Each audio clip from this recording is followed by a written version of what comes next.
सुख दुख ना पड़े क्या पड़ छाया, ये काया रहे के ना रहे, मन माया तुम्हारी करनी है। ये काया रहे के ना रहे, मन माया तुम्हारी करनी है। मुक्ति मिले के ना मिले, मनवती तुम्हारी करनी है। मेवा मिले कि ना मिले, मन सेवा तुम्हारी करनी है। हूँ पंथ तुम्हारो छोड़ो नहीं, मैं दूर दूर में तो दौड़ूं नहीं। हूँ पंथ तुम्हारो छोड़ो नहीं, मैं दूर दूर में तो दौड़ूं नहीं। पुण्य मिले के ना मिले, मन पूजा तुम्हारी करनी है। पुण्य मिले के ना मिले, मन पूजा तुम्हारी करनी है। मुक्ति मिले के ना मिले, मनवती तुम्हारी करनी है।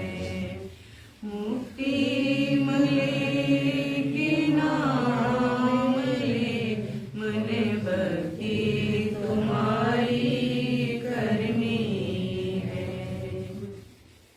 बोलिए सच्चिदानंद भगवान की जय।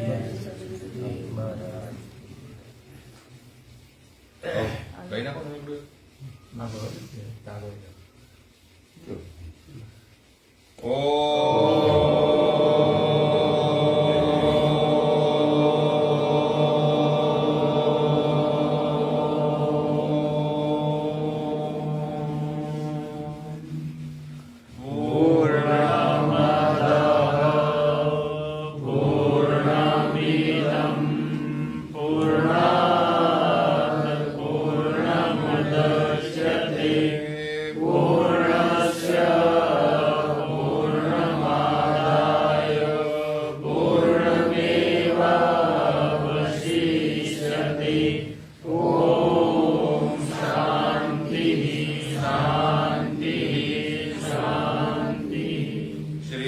सच्चिदानंद भगवान की जय।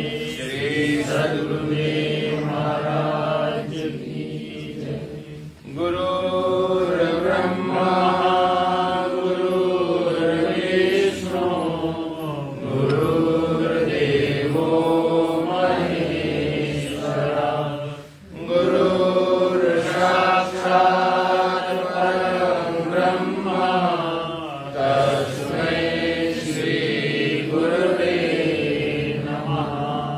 वेद वेदांत सन्निष्ठं श्रोणीयं बोधरूपिणं, चिदानन्द रसास्वादं प्रकाशं परमं नमः।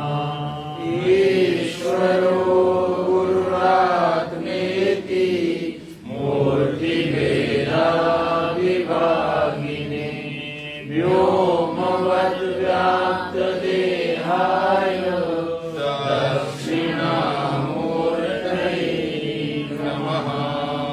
बोलो श्री सच्चिदानंद भगवान की जय। श्री सद्गुरुदेव महाराज की जय। प्रियंगु कलिका श्यामं रूपेण प्रतिमं बुधं सौम्यं सौम्य गुणोपेतं तं बुधं प्रणमाम्यहम्।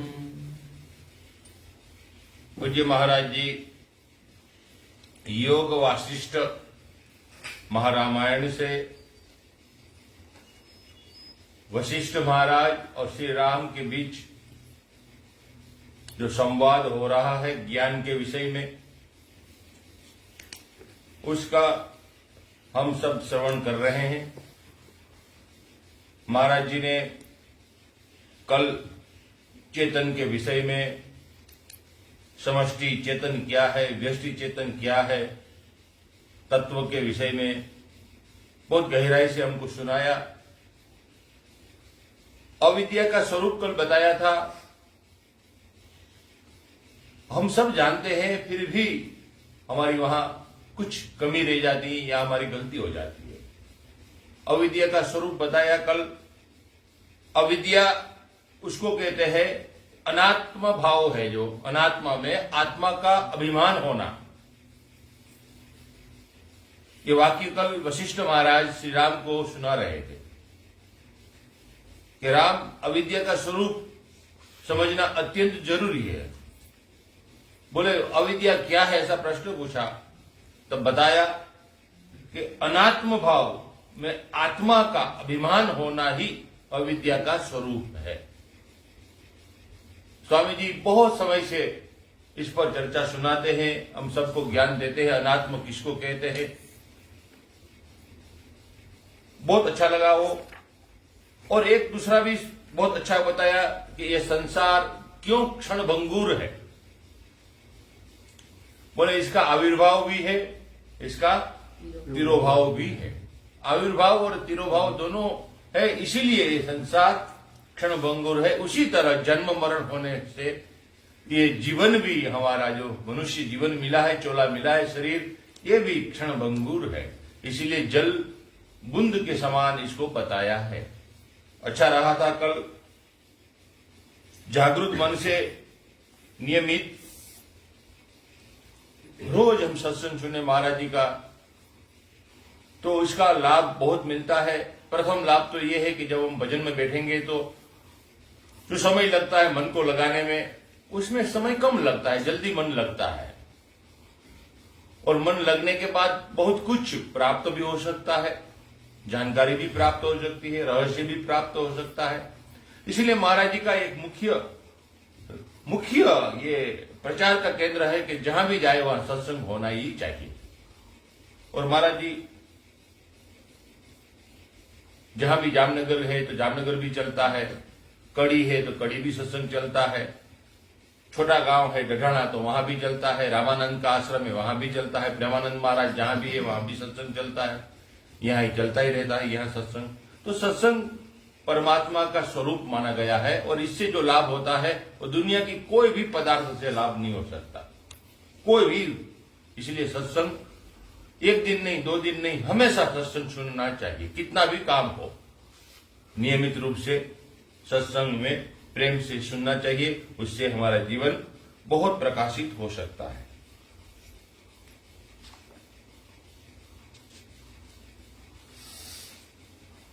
कल असंग की बात बताई थी लास्ट में कि असंग का शस्त्र है, वो सब कुछ काट सकता है, और वो ऐसा काटता है कि फिर उसमें से कभी भी अंकुर नहीं आता। वो कुल्हाड़ी क्या है, इसके विषय में चर्चा कुरुक्षेत्र के मैदान में हो गई है।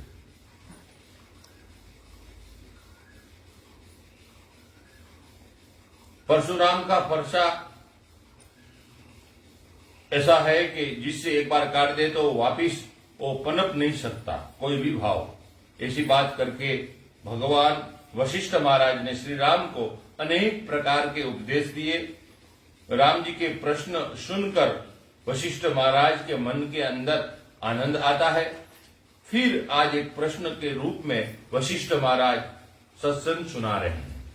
वशिष्ठ महाराज कहते हैं, हे राम, सात्विक, राजस और तामस भेद से सभी पदार्थ उत्तम, मध्यम और अधम, इन 3 श्रेणियों में विभक्त होते हैं। इनकी जो इधर उधर विभिन्न भुवनों में उत्पत्ति बताई गई है, उनका विभाग इस प्रकार बताता हूं। आप ध्यान पूर्वक सुनो। आप सुनेंगे तो आपके जीवन में ये तीनों गुणों का कोई प्रभाव नहीं रहेगा। सुनिए। जिस जीव को अपने पूर्व जन्म में शम, दम आदि समस्त साधन तथा गुण संपत्ति प्राप्त होने पर भी ज्ञान नहीं हुआ, वह जीव इसी जन्म में ज्ञान लाभ के योग्य बनकर उत्पन्न होता है। नहीं समझा? नहीं। जिस जीव को अपने पूर्व जन्म में सम, दम आदि समस्त साधन तथा गुण संपत्ति प्राप्त होने पर भी ज्ञान नहीं हुआ, वह जीव इसी जन्म में ज्ञान लाभ के योग्य बनकर उत्पन्न होता है। अतः यह उसका प्रथम जन्म है। इसी श्रेणी के जीव को जन्म इदम प्रथम नाम से विख्यात होता है। ये प्रथम जन्म है। इदम प्रथम ता पूर्व जन्म के शुभ अभ्यास से प्रकट होती है। वही इदम प्रथम यदि पूर्व जन्म में वैराग्य की कमी के कारण शुभ लोकों का आश्रय लेने वाली रही हो, अर्थात उत्तम लोकों की प्राप्ति के लिए किए गए शुभ कर्मों से संयुक्त हो और इसीलिए विचित्र संसार वासना के कारण भोग व्यवहार वाली हो, तो भोगों से वासना का क्षय होने पर वह कुछ ही जन्मों में मोक्ष की प्राप्ति कर लेता है।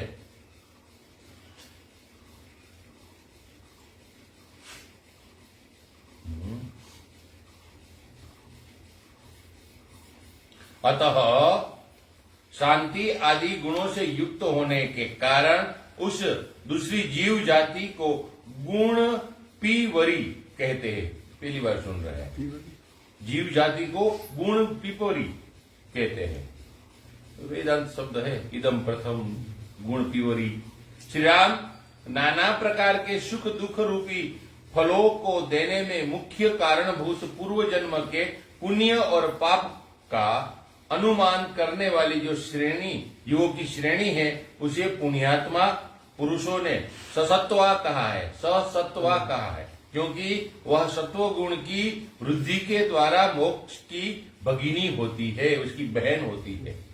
जो जीव श्रेणी विचित्र संसार की वासनाओं से युक्त होकर अत्यंत कलुषित हो गई है और पूर्व जन्म में संचित किए गए अधिक दुष्कर्म जनित दुर्वासनाओं से मलिन हो गई हो और भांति भांति के भले बुरे फल प्रदान करने वाले मुख्य कारणभूत पूर्व जन्म के धर्म और अधर्म का अनुमान करने वाली हो, वह सहस्र जन्मों में ज्ञान की भगिनी होती है। इसीलिए साधु संत शास्त्र और साधु पुरुष उसे अधम सत्वा कहते हैं।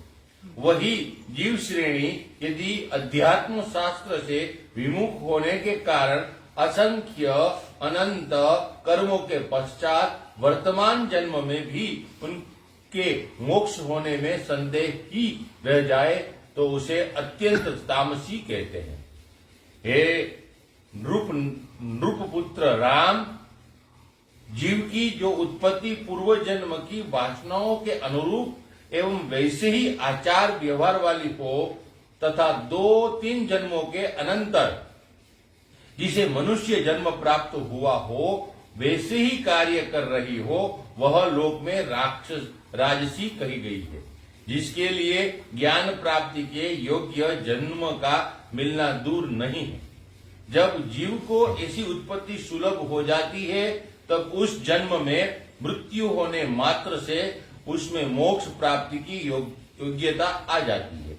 उस जन्म में उसके द्वारा वैसे ही कार्य होने से जो अनुमान होता है, उसके आधार पर ही मुमुक्षु जनों ने उस अवस्था को राजस सात्विकी कहा है।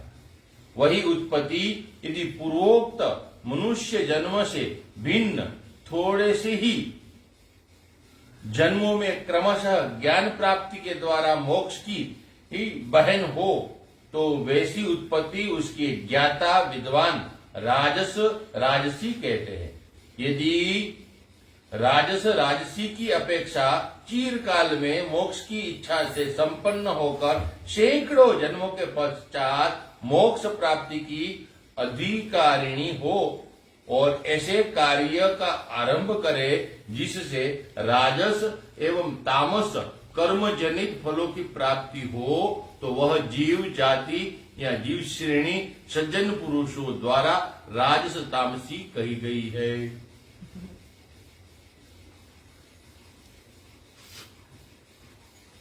ये तो गीता जी का पिछले उसका दिखाया है पुण्य, उसको समझा रहे हैं। वो समदम ये शब्द है वेदांत शास्त्र के, उसमें हर एक शास्त्र में खट संपत्ति होती है।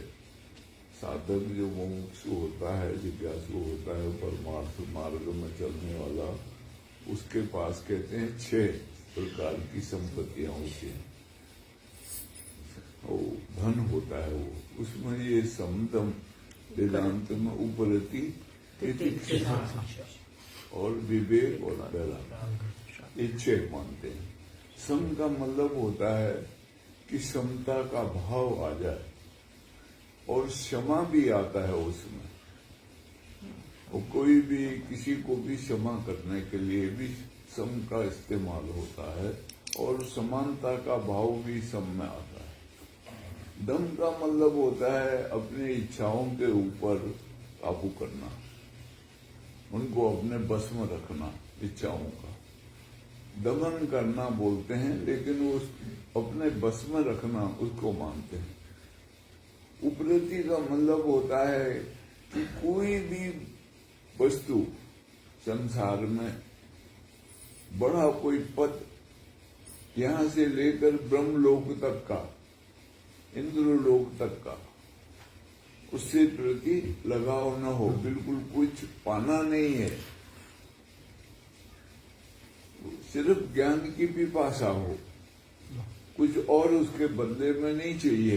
कभी बड़े लोग तब तुप करते हैं, वो समदम के अंतर्गत आता है। तो अब वो जो उनके अंदर में अगर वो भाव है ऐसा, और दरिद्र होगा तो उसमें होगा स्वाभाविक। बहुत साल हुए मेरे, करीब 40-45 साल हो गए। मैं मध्य प्रदेश में जाता आता था, वहां एक सतपुड़ा पावर हाउस है बड़ा, वहां जाना आना हुआ 2-3 मरतबे। तो वहां एक बार मेरे को एक साधु मिला, वो था सफेद वस्त्रों में, उम्र थी उसकी करीब 80 के आसपास, 1-2 साल कम होगा, 78-79 साल की उम्र थी। और वो अमरकंटक में किसी महात्मा के पास सेवा में रहा था, और वहां से उसने सीखा था हठयोग का, वो क्या नाम, खट संपत्ति। हठयोग में वो नेति, धोती, त्राटक आदि ये खट संपत्ति में लेते हैं, नेवली आदि ये खट संपत्ति में लेते हैं। तो वो सीखा हुआ था और वहां लोगों को भी सिखाता था। मैं गया तो वो एक ये इसने देखा, वो शर्मा के बाद में मिलने आया था मेरे को बैतूल में। तो वो उसके घर में मैं ठहरा हुआ था, वो वहां पर कंपाउंडर था हॉस्पिटल में, तो उसके घर में ठहरा हुआ था। तो वो भी उसके घर के सामने रहता था। एक वो कोलारी की खान थी वहां, उसमें एक सुपरवाइजर था, उसके घर रहता था।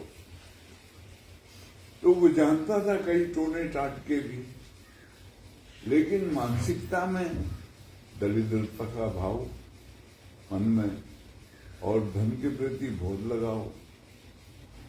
एक आदमी की एक गाय थी, वो लगभग 2-5 हजार की गाय, बड़ी अच्छी गाय थी, बीमार हो गई है। 2 दिन से घास पास नहीं खा रही थी और उसको दस्त जैसे आ रहे थे। वो इधर आया तो ये मेरे पास बैठा हुआ था, वो उसको राव जी करके बुलाते थे उस टाइम। वहां वो मेरे पास बैठा हुआ था बातचीत करने के बाद। वो आदमी आया, कहे महाराज मेरी गाय बीमार हो गई, कोई तरीका है ठीक हो जाए वो? तो ये कहता है मैं ठीक कर दूंगा, तू मेरे को 200 रुपया देना। उसने कहा महाराज ठीक हो जाएगी तो मैं जरूर दूंगा।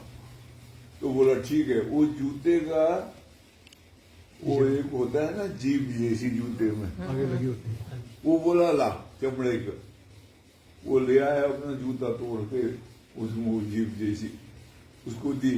उसने उसको कोई मंत्र करा, 2-3 छेद करे, धागा डाला, बोला गले में बांध दे गाय के। वो जाके उसने गले में बांध दी गाय के। गाय ठीक हो गई, घास खाने लग पड़ी और ठीक हो गई। तो वो शाम को बोला ठीक हो गई गाय? बोला हाँ ठीक हो गई महाराज। बोला ला 200 रुपये। तो उसने 100 रुपये निकाल के दिया। बोला अभी ये 100 रुपये रखो, मैं आपको रात को 100 रुपये और ला दूं। बस वो बिगड़ गया उसके ऊपर सारा ज्यादा मेरे से धोखा करता है। 200 रुपये में हाँ बोला अभी 100 रुपये ले रहा। बोला उसने कहा मैं दे दूंगा। बोला नहीं फेंक दिए पैसे और जाके वो गले से वो उतार दिया उसका गाय का। और गाय फिर गिर पड़ी और दूसरे दिन सुबह को मर गई। अब वो रोए। वो कोयलारी का काम करने वाला मजदूर था और उसने मेरे को बताया ऐसा ऐसा हुआ। सब लोगों ने भी बताया ऐसा कर दिया इसने रावण। मैंने उसको कहा यार तुमने ये सब क्या किया? तुमको तो गौहत्या लग गई, तुमने वो गाय मारती उसकी। बोला मैंने नहीं, वो बीमार थी, मैं ठीक करा था उसको। 200 रुपये बोला दिए नहीं इसने। वो बहुत जोर से बोलने लगा। मैंने कहा आस्ते बोलो, और इतनी जोर से तुमने गलती करी, तुम्हारा काम है उसको, अगर गाय ठीक है बीमार है उसको ठीक करना तुम्हारा धर्म नहीं है। वो मेरे को हाथ जोड़े गया, आप भी जो मत पढ़ो, ये सारे बड़े बदमाश हैं, ये है वो है, बहुत बोले उल्टा पुल्टा हो।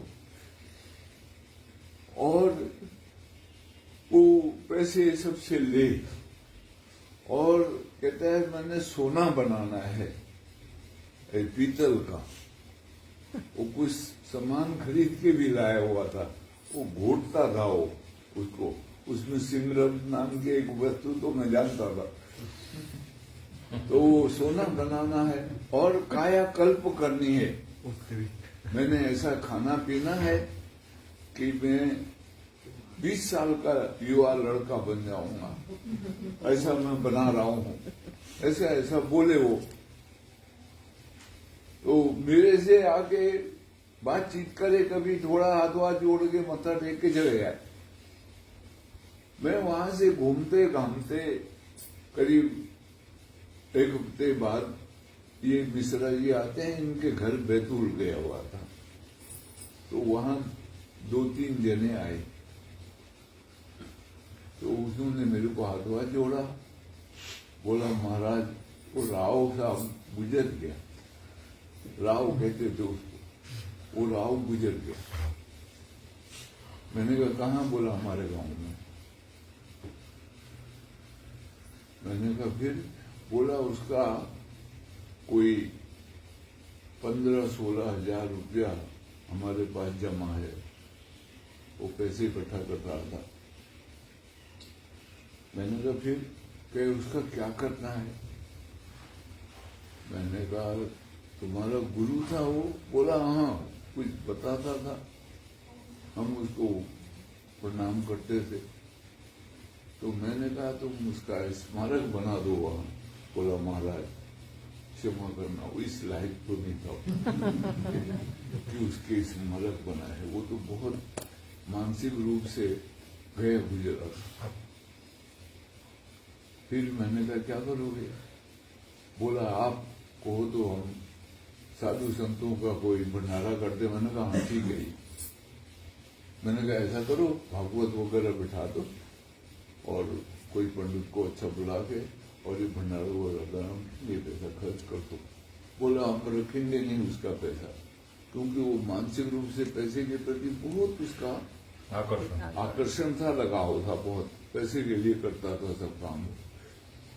तो क्या होता है, वो हमारी मानसिकता में दरिद्रता भरी होती है, तो हम कितना बड़ा कुछ जान ले, वो फिर वो वहां आ जाता है। वो तुलसीदास जी ने वो दो उनका गिद्धों का वर्णन किया है। एक का नाम था जटायु और एक का नाम था संप्राति। दोनों भाई थे वो।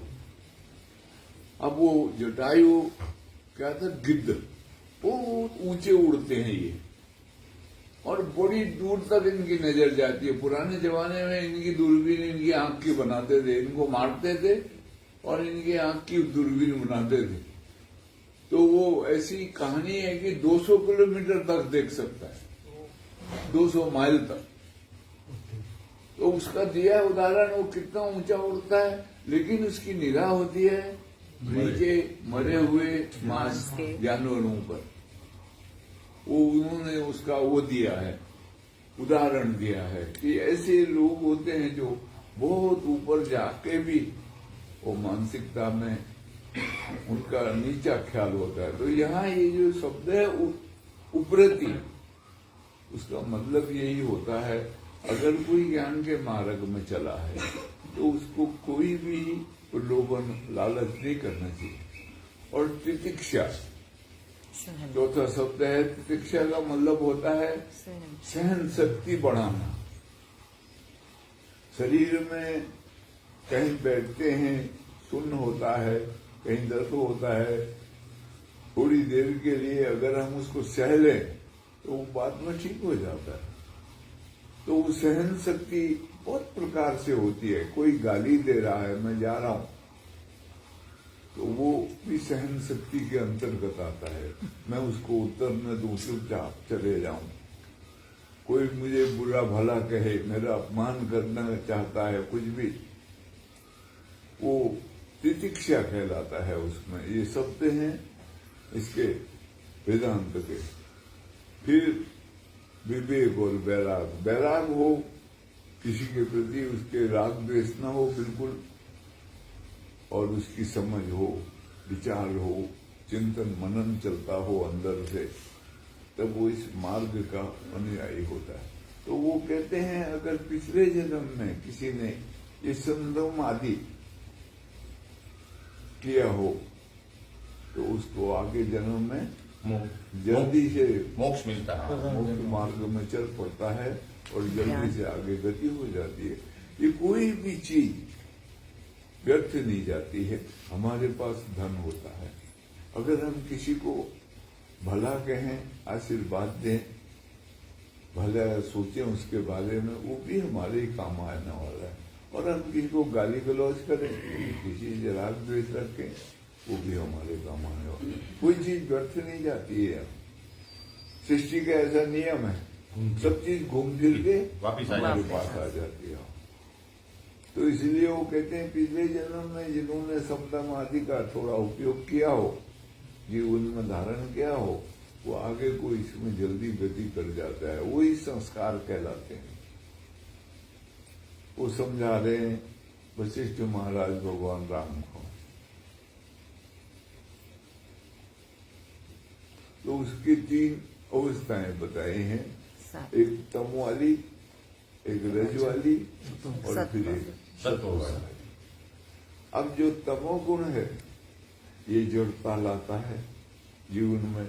अगर तुम बैठोगे, मैंने बहुत से देखे बड़ी बड़ी ज्ञान की बात करते थे, लेकिन सामने बिठा के मैंने कहा भजन करो, तो वो 5 मिनट बाद खुर्राटे मारने लगे। वो मेरे को भी डिस्टर्ब हुए। मैंने उनसे बोला कल को तुम अलग बैठना भाई, मेरे साथ मत बैठना। तो वो तमोगुण होता है शरीर में अधिक, उसकी वजह से जड़ता आती है, नींद ज्यादा आती है और आलस चढ़ा रहता है। इस परमार्थ में नहीं चल पाता है वो तमोगुण वाला। और जो रजोगुण वाला होगा उसका मन भटकता है संसार में बहुत ज्यादा, संसारिक विचार बहुत आते हैं, संसार के प्रति आकर्षण बहुत होता है। वो भी इस मार्ग में मुश्किल होता है उसका चलना। वो मन ही उसको उसी के पीछे भागता रहता है, वो मन के साथ ही घूमता रहता है। अगर सतोगुण आ गया जीवन में थोड़ा भी, इसके लिए ये खान पान आदि का जो परहेज होता है इसीलिए बताया जाता है कि सात्विक भोजन करना है, सात्विक जीवन जीना है किसी तरह, तब वो साधन भजन में लगेगा, भजन करेगा। लेकिन ये तभी संभव है जब हमारे अंदर मुमुक्षता पैदा हो, जिज्ञासा उत्पन्न हो, तभी ये संभव होता है। वो ये सब समझा रहे। गीता जी के 13वां अध्याय संत ज्ञानेश्वर महाराज ने ये तीनों पर बहुत ही गहराई से लिखा है, बहुत गहराई से। और एक लिखा है, एक बात इसलिए मैं भूल जाऊं नहीं, इसलिए आपको याद दिलवा दूं, जो माता जी आई ही बहुत सारे, कि सभी के जीवन में रजोगुण ज्यादा होता है, क्योंकि ये हमारी उत्पत्ति रजोगुण से हुई है, हमारी उत्पत्ति है और रजोगुण से हुई है। इसलिए शरीर में, सबके शरीर में रजोगुण ज्यादा है, कलयुग में प्रधान रहेगा, ऐसा शास्त्र में लिखा है। इसलिए हम कर्म करते, वहां जाते, उधर उधर उधर घूमते रहते, उसका कारण है रजोगुण। संत ज्ञानेश्वर महाराज ने बताया कि रजोगुण को निवृत्त करने के लिए एक ही रास्ता है, गुरु शुश्रूषया, ऐसा लिखा है, गुरु की सेवा, गुरु का सानिध्य। तो मैं सोच रहा था कि गुरु ये आज आएगा, ये तो मैं बताऊंगा गुरु का स्थान है, वहां सेवा करने से रजोगुण की निवृत्ति हो सकती। तो हमारा ये स्थान है, और ये स्थान में जहां जहां साफ सफाई करना है, घास आई है बहुत, वहां घास निकालनी है, वो सेवा करने से भी रजोगुण शांत होता है। तो आज सबको निवेदन है हाथ जोड़ के कि जहां विशंबर भाई रसोई बनाते हैं उसके पीछे बहुत घास हो गई है, वो घास सत्संग सुनने के बाद निकालने का प्रयास करेंगे तो बहुत कुछ लाभ प्राप्त हो सकता है। चलिए आगे। सर्ग के आदि में हिरण्यगर्भ ब्रह्मा से मनुष्य की उत्पत्ति हुई है, ऐसा शास्त्र बताते हैं। तभी से सहस्त्र जन्म भोग लेने के पश्चात भी यदि बहुत जन्मों के बाद चिरकाल में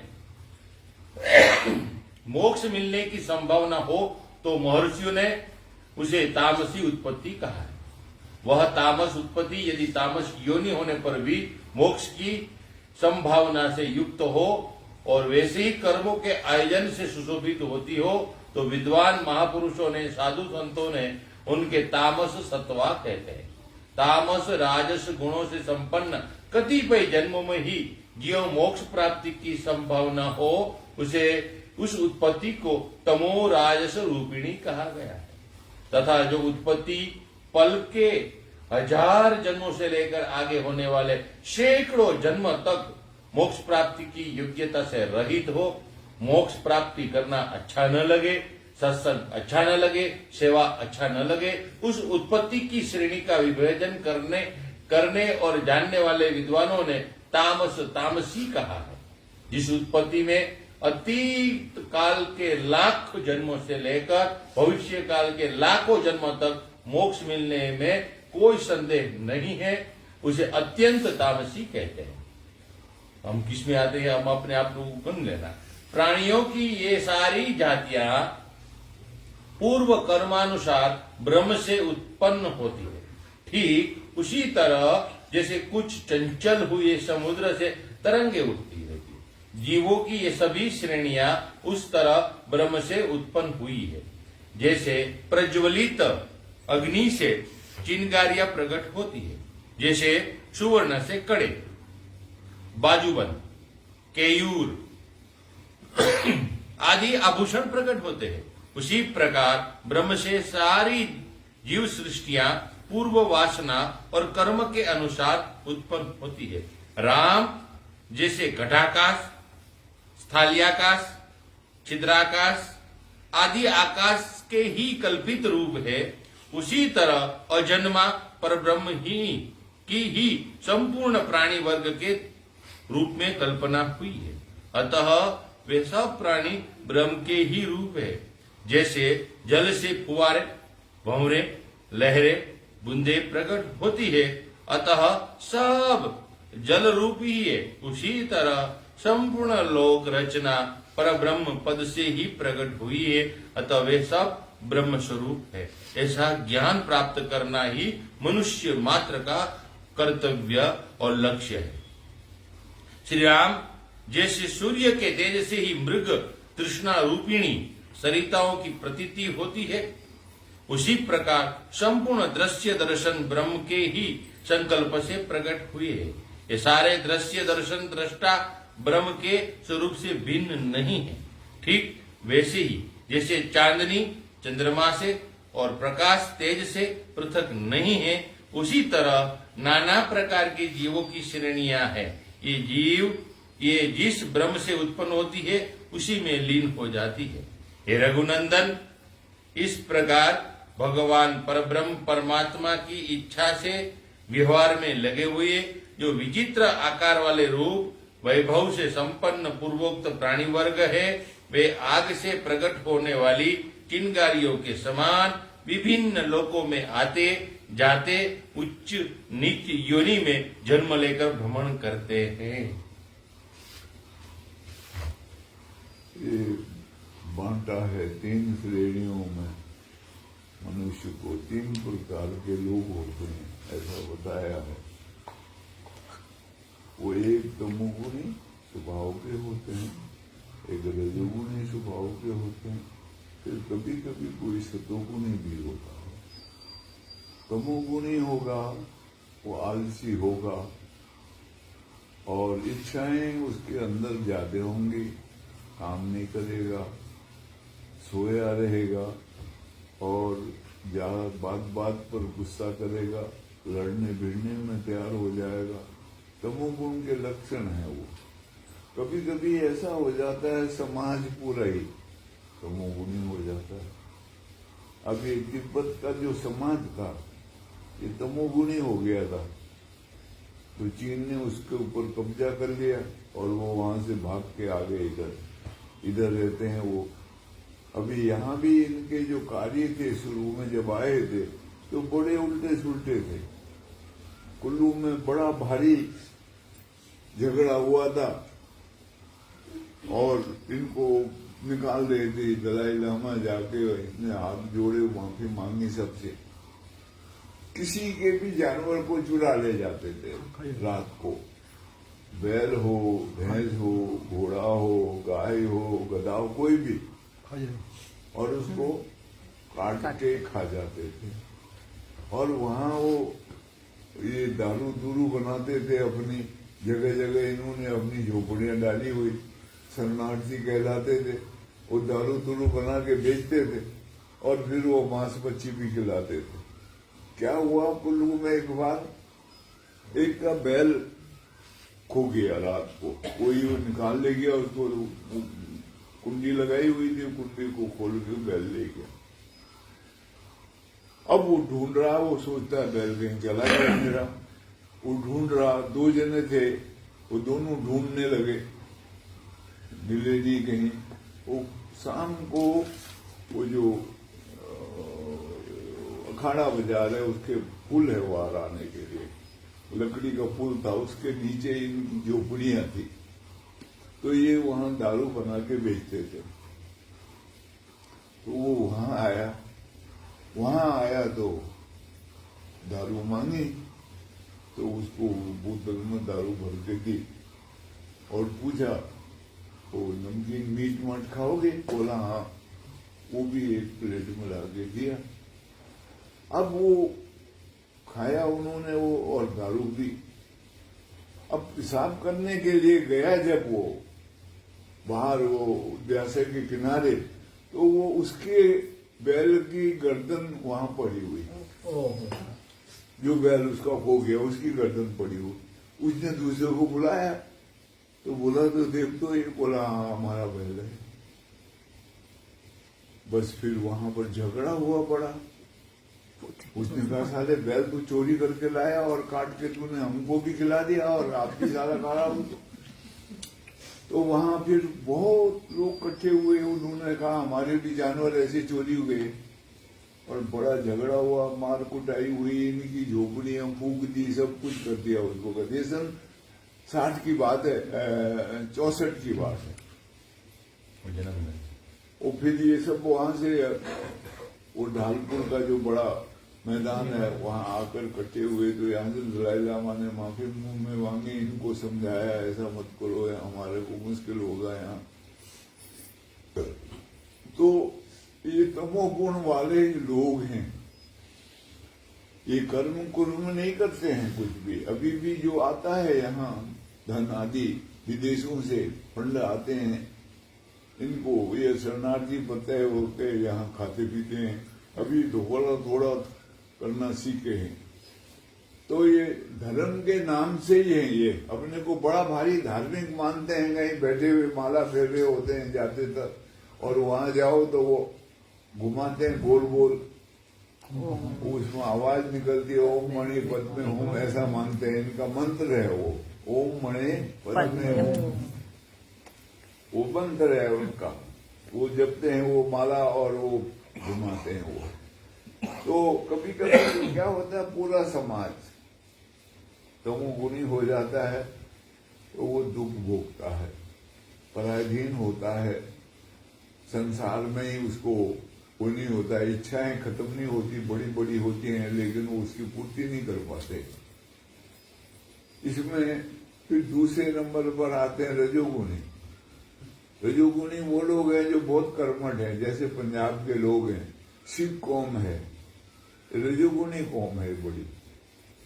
वहां गुजरात में जाओगे पटेल हैं, वो भी रजोगुणी है बड़े, बहुत काम करते हैं, कर्मठ होते हैं, बड़े भारी दौड़बाज करते हैं और धर्म कर्म में भी लग जाते हैं, लेकिन कोई अध्यात्म के मार्ग में चलेगा ऐसा मुश्किल होता है। ये धर्म कर्म में रुचि रखते हैं और उस काम में जो भी कार्य होता है दौड़ भाज करने का वो करते हैं, लेकिन ये संपन्न होंगे संसार में। कर्मठ जो व्यक्ति होगा वो संपन्न होता है। दुनिया में सबसे ज्यादा संपन्न सिखों को माना जाता है, सिख कौम को, पंजाबी सबसे बड़े संपन्न ये नंबर में होते हैं, पहले नंबर में। दूसरे नंबर में गुजरात के पटेल कौम होती है, ये भी संपन्न है सारे। तो ये जो कर्मठ होते हैं, रजोगुणी होते हैं, ये सांसारिक दृष्टि से संपन्न होते हैं और इनकी जो इच्छाएं होती हैं उनकी पूर्ति करते हैं, लेकिन लगे होते हैं संसार में ज्यादा। धर्म कर्म करेंगे, पूजा पाठ आदि संस्थाओं में लग जाएंगे, जुड़ जाएंगे, लेकिन वो भजन पाठ में कम लगते हैं, परमार्थ के मार्ग में ध्यान भजन में कम लगते हैं। फिर तीसरे किस्म के होते हैं, उनको सतोगुणी व्यक्ति कहते हैं, वो कम होते हैं। कोई कबाक होता है बीच में, वो विचारवान होता है, समझदार होता है, काम भी करेगा और अपने इंद्रियों पर, अपनी इच्छाओं पर दमन भी कर सकता है, वो रोक सकता है उनको, और भगवान का भजन पाठ करेगा, खान पान भी शुद्ध होगा उसका, और जीवन भी सबके प्रति उसकी सद्भाव होगा, किसी का बुरा नहीं करेगा, राग द्वेष आदि नहीं फैलाएगा। ऐसे व्यक्ति होते हैं बहुत से, तो वो कम होते हैं समाज में, लेकिन होते हैं। तो इसको 3 विभागों में विभाजित किया है। ये महर्षि कपिल ने इसका विभाजन किया है। उन्होंने ये 3 गुणों की जो व्याख्या है, और कहीं नहीं, ज्यादातर हमारा एक शास्त्र है उसको सांख्य शास्त्र कहते हैं। गीता का जो दूसरा अध्याय है वो सांख्य का ही है, सांख्य योग नाम से ही प्रसिद्ध है वो। तो वो उसमें इसका विवरण ज्यादा मिलेगा। तो ये 3 प्रकार के श्रेणियां बनाई है मनुष्य की संसार के हिसाब से। तो वो जो तीसरी किस्म की सतोगुणी होते हैं, ये भगवान का भजन पाठ कर लेते हैं और इनका जो जीवन होता है वो बड़ा प्रमाणिक होता है और किसी के साथ छल कपट धोखा नहीं करेंगे, स्पष्ट होंगे, जो बोलेंगे वही करेंगे, जो जानेंगे वही बोलेंगे, ऐसा इनका जीवन होता है। तो ये इस मार्ग में आगे बढ़ पाते हैं, चल पाते हैं। तो ये धीरे धीरे बदलते हैं गुण हमारे। तमोगुण से हम धीमे धीमे आएंगे।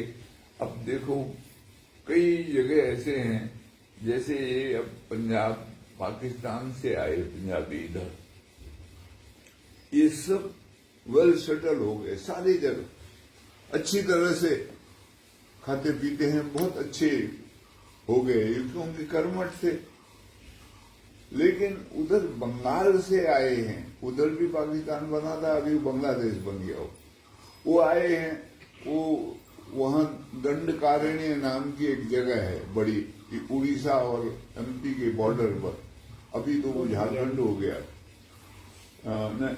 छत्तीसगढ़ उसमें चला गया। वहां इनको बसाया, बंगाली थे बहुत, लेकिन जमीन दी, सब कुछ किया, कुछ नहीं, बेच बाज के खा के वैसे ही पड़े रहे। वो कुछ काम नहीं करे, धंधा नहीं करे,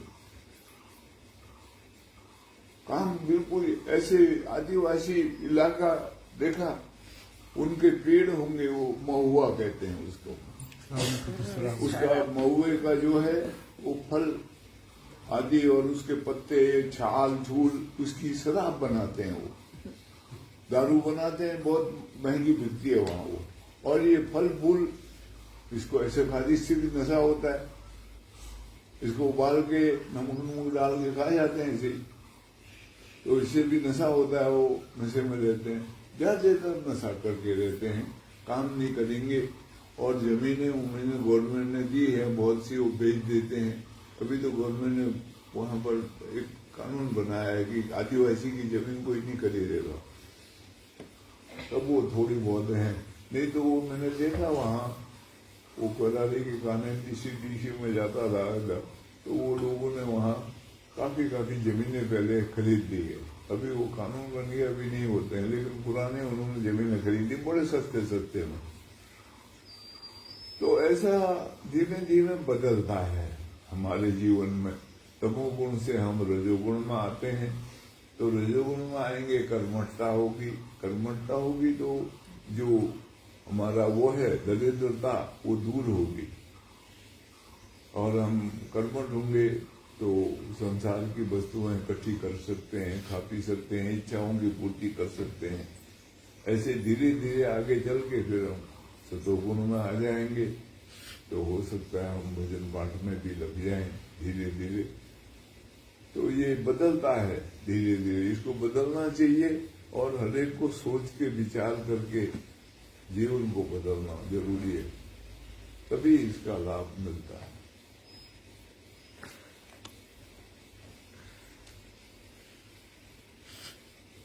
उच्च नीच योनि में जन्म लेकर भ्रमण करने वाले जीव को अपने अपने स्वरूप को भूलने के लिए अनेक प्रकार के शास्त्र में उपाय बताए। उस उपाय से उनका जीवन यदि प्रकाशित हो तो जीवन में नीच योनि से मुक्ति होकर परमात्मा में लीन होने की पूर्ण संभावना रहती है। वशिष्ठ महाराज आगे श्री राम को सुना रहे, हे रघुनंदन, जैसे वृक्ष से फूल और उनकी गंध दोनों साथ ही उत्पन्न होती है, जैसे वृक्ष से फूल और उसकी गंध दोनों ही साथ उत्पन्न होती है, उसी प्रकार सृष्टि के आदि में परम पद रूप ब्रह्म से परस्पर अभिन्न कर्म और कर्ता दोनों स्वयं स्वभाववश ही एक साथ प्रकट होते हैं। कर्म भी साथ में होता है और करता भी साथ होता है। वाह भाई, अच्छा प्रकरण है।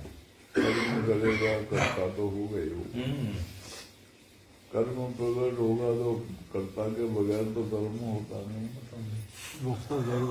कर्ता के बगैर जो कर्म है वो तो ज्ञानी पुरुष होता है, कोई जानकार वो ही होता है, नहीं तो कर्म उत्पन्न के साथ ही कर्ता भी उत्पन्न होता है, कर्ता के साथ ही कर्म पैदा होता है, दोनों का आपस में संबंध है।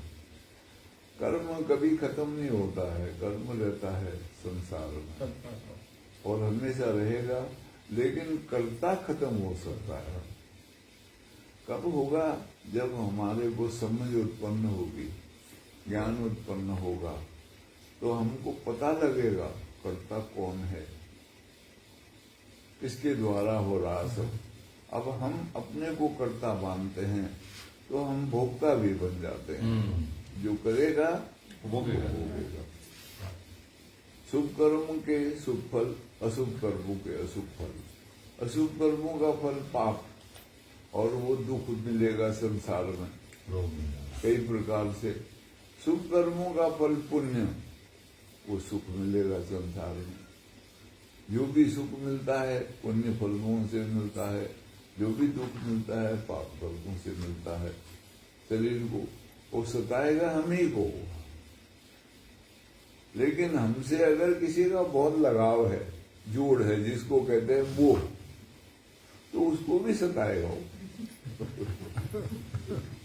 जैसे कोई बेटा है मेरा, या मेरा कोई बेटी है, या कोई स्त्री है, या कोई है जिसके साथ मेरा बहुत घनिष्ठ संबंध है, अब वो बीमार हो जाए या उसको चोट लग जाए तो मेरे को भी दुख होता है। उसको तो वो होगा ही होगा, वो महसूस करेगा, लेकिन मैं भी उस दुख में अपने को महसूस करूंगा, दुखी होऊंगा। ये मोह कहलाता है। ये मोह की वजह से दुख मिलता है। वैसे वो दुख है नहीं, उसको दुख उसी को है जिसके पास कर्म का फल मिला है, लेकिन वो मोह की वजह से वो दूसरा भी उसका अनुभव करता है, ख्याल करता है।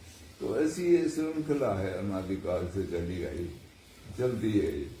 लेकिन जो जानते हैं, जिनको समझ आ गई है, जिनके अंदर विवेक जागृत हो गया है, प्रज्ञा का उन्मेष हो गया है, उनका जो कर्तापना है वो खत्म हो जाता है। कर्तापना खत्म होते ही जन्म मरण भी चूक जाता है,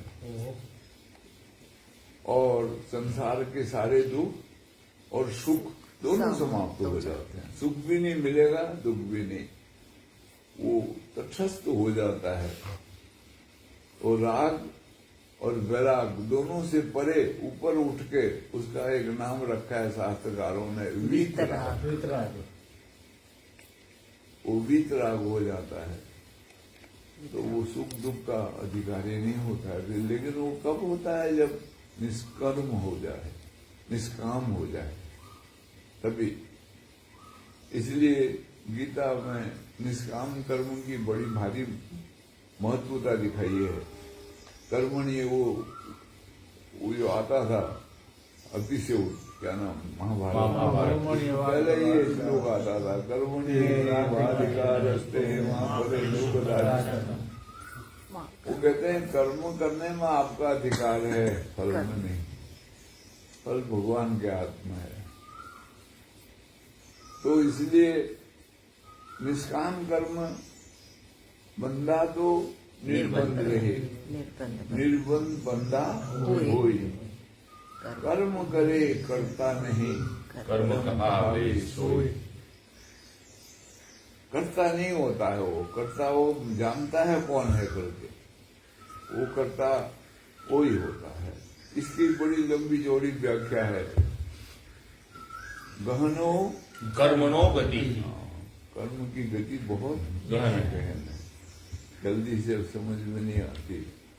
लेकिन प्रयास करें, हम चिंतन करें, मनन करें, सत्संग सुने, सदग्रंथों का कोई पठन पाठन करें, तो धीमे धीमे समझ में आने लगता है और आदमी अकर्ता भाव को प्राप्त कर सकता है। ऐसी बात नहीं है, क्योंकि कोई भी बात असंभव नहीं है, संभव है, लेकिन कठिन जरूर है। क्योंकि कठिन क्यों है? अब हमको आदत नहीं है उसकी, हम संसार में लगे हैं कर्ता बनकर। अब जब हम उससे थोड़ा उपराम होंगे तब ये पता लगता है। इसलिए वो बोला है, वैराग्यस्य फलम बोधः। वैराग्य का फल ही बोध है। बोध मतलब जागृति। उसका फल जागृति आती है तो सब समझ में आने लग जाता है, ख्याल आ जाता है। बोध ही को विवेक भी कहते हैं, प्रज्ञा ऋषि का नाम है। बोध हो जाता है, जाग जाता है वो। इसलिए सिद्धार्थ का नाम बुद्ध देव वाला। बोध, उनका नाम बौद्ध देव। वो जाग गए। खुद उन्होंने अपने पिता को बोला कि मैं जब सोया हुआ था तब तुम्हारा बेटा था, अब मैं जाग गया हूं, अब मैं तुम्हारा बेटा नहीं।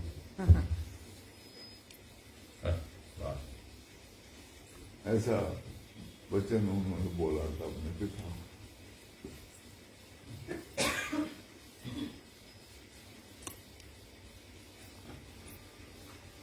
रघुनंदन, जैसे वृक्ष के फूल और उसकी गंध दोनों साथ ही उत्पन्न होते हैं, उसी प्रकार सृष्टि के आदि में परम पद रूप ब्रह्म से परस्पर अभिन्न कर्म और कर्ता दोनों स्वयं स्वभाववश ही एक साथ प्रकट हुए हैं। जैसे अज्ञानी लोगों की दृष्टि में सर्वत्र फैले हुए निर्मल आकाश के भीतर नीलिमा प्रतीत होती है, उसी तरह समस्त संकल्पों से रहित सर्वव्यापी विशुद्ध ब्रह्म में अज्ञेय पुरुषों की दृष्टि से ही जीवों का प्रागट्य प्रतीत होता है। हे राघव, जहाँ अज्ञानी लोगों का ही आचार और व्यवहार दिखाई देता है, वहीं पर जीव ब्रह्म से उत्पन्न हुए हैं, ऐसी उक्तियां टिक पाती है।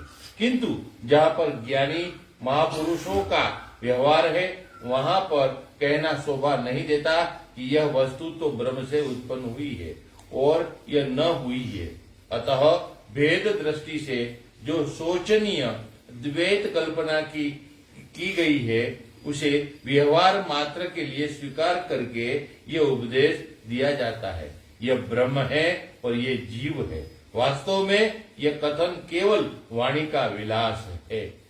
ब्रह्म एक है, जीव भी एक है। जीव कभी भी था नहीं, वो ब्रह्म ही है। अज्ञानता के कारण ब्रह्म जीव बन जाता है। ये सब जीव राशियां सदा उस परमात्मा में स्थित रहती है। परमात्मा से उत्पत्ति हुई है सबकी। अज्ञानी भी और ज्ञानी भी उसी से उत्पन्न होते हैं, वही प्रकट करता है सबको। लेकिन जब वो चेतन पुरुष है, उसमें अज्ञान का जब पर्दा लगता है तो वो जीव कहलाता है। और वो जब अज्ञान का पर्दा हट जाता है और अपनी महिमा को जान लेता है, समझ जाता है, तो वो शिव कहलाता है। यस्य जीव तस्य शिव, यस्य नारी गौरी, वो वहां लिखा हुआ है शिव। वही की है, वो अलग नहीं है मूल रूप में, लेकिन उपाधि की वजह से भेद पड़ गया। एक जीव हो गया, ब्रह्म में बहुत सी ऐसी संस्थाएं हैं, लोग वाग मिलते हैं जो मानते नहीं है जीव नाम की कोई सत्ता रहा करते, और बहुत से ऐसे भी मिले हैं जो नहीं मानते हैं ब्रह्म नाम की कोई सत्ता है, वो कहते हैं जीव ही सब कुछ है। दोनों का कथन अपने अपने हिसाब से ठीक है। वो तो वो कहते हैं जीव ही है, संसार में जितने हैं सब जीव रूप में हैं, लेकिन वो जीव में से कोई कोई वो पर्दा हटा के शिव हो जाता है, तो वो संसार से परे चले जाता है। और जो संसार में है वो कहते हैं वो सब जीव हैं, यानी अज्ञानी हैं। वो हटाना है पर्दा, वो ज्ञान से हटता है और साधन से हटता है। वो पर्दा हटेगा तो वो अपनी चमक दमक में शिव ही होगा। इसलिए एक ही रूप है सबका, जो जीव है वही शिव है, जो शिव है वही जीव है। तो क्यों हुआ ऐसा? तो कहते हैं ये उसका खेल है।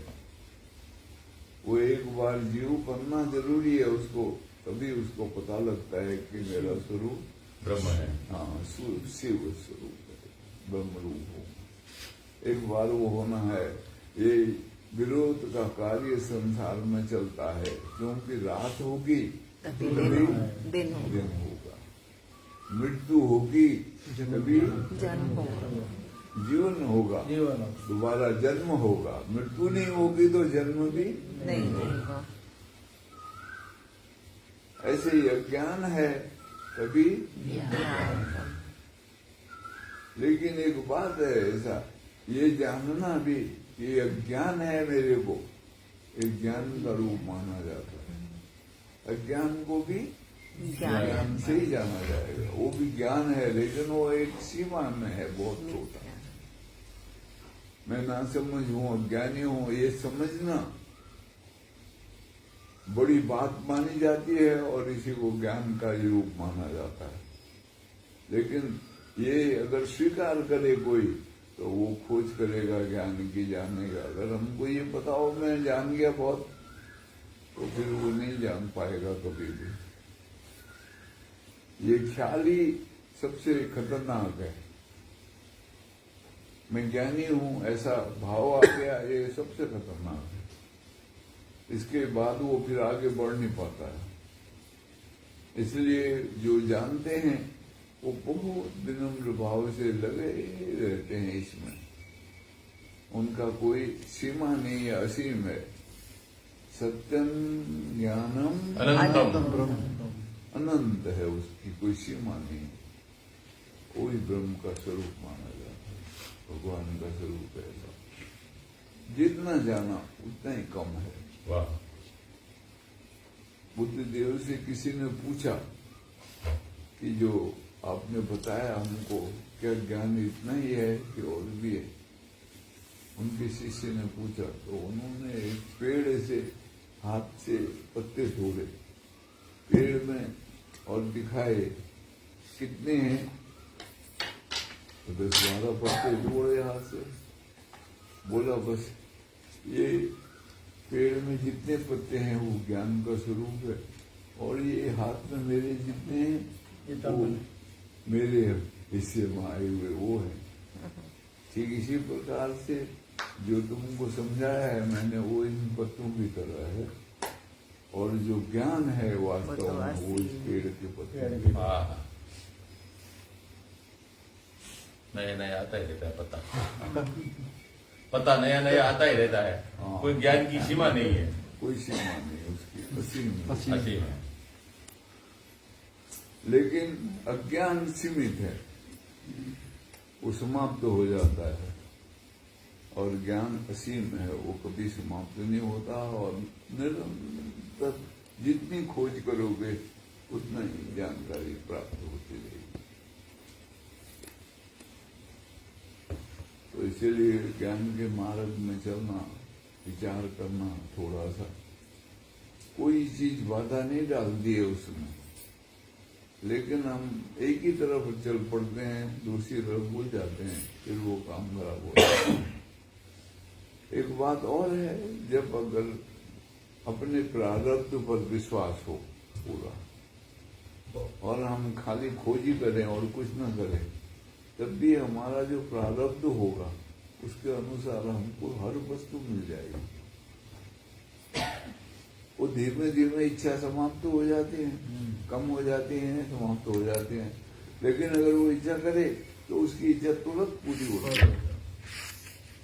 ऐसा नियम है सृष्टि का। लेकिन हमको भरोसा नहीं आता है, हमको भरोसा आता है अपने कर्तापने से कर्मों में, तब फिर सारा उलट बलूट हो जाता है, सब उलट पुलट हो जाता है। अगर हमको भरोसा आ जाए, पहले तो प्रारब्ध पीछे बना शरीर, तुलसी ये अचरज बोला, पर मन नहीं माने वीर। ये बड़ा आश्चर्य, कहते हैं मन तो मानता ही नहीं।